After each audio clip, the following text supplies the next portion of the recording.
Well, I've been busy buying stuff again. We've gone from the sublime in the last video to the absolute ridiculous. This is for an up and coming project. This is not just any e-bike battery, this is insanity. Actually there is a few spare cells here. I'm going to go with a 72 volt configuration, that's 20S, and it's literally 20S in this case.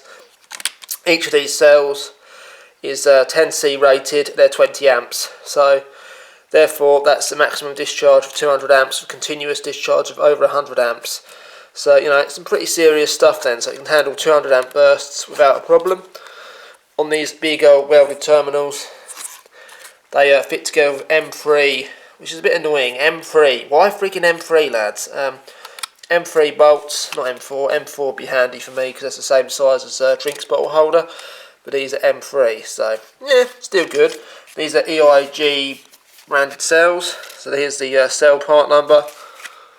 Some pretty serious stuff. They all fit together, so you know they bolt together through here. You can get bus bars that join these in parallel. They're originally wired in 5 parallel. I mean, that's some serious amps if you're doing that. 5 parallel, holy crap. So, you know, 10 parallel will be 2000 amps, 5000 amps. So that's mad. 1000 amps. Well, 500 amps continuous, but that's still mental. So here's your little slots here that these pegs on the other side plug into.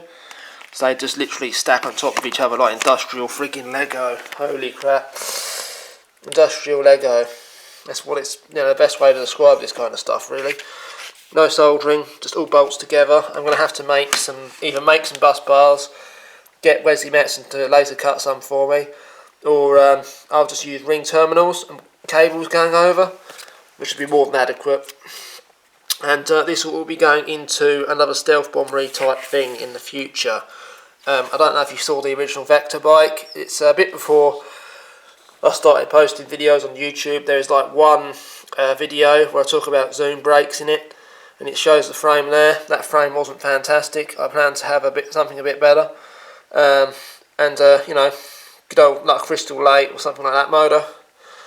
Nah, I'll probably go QS273, but you know, that real big electric moped style motor. But anyway, that concludes this video. Thank you for watching.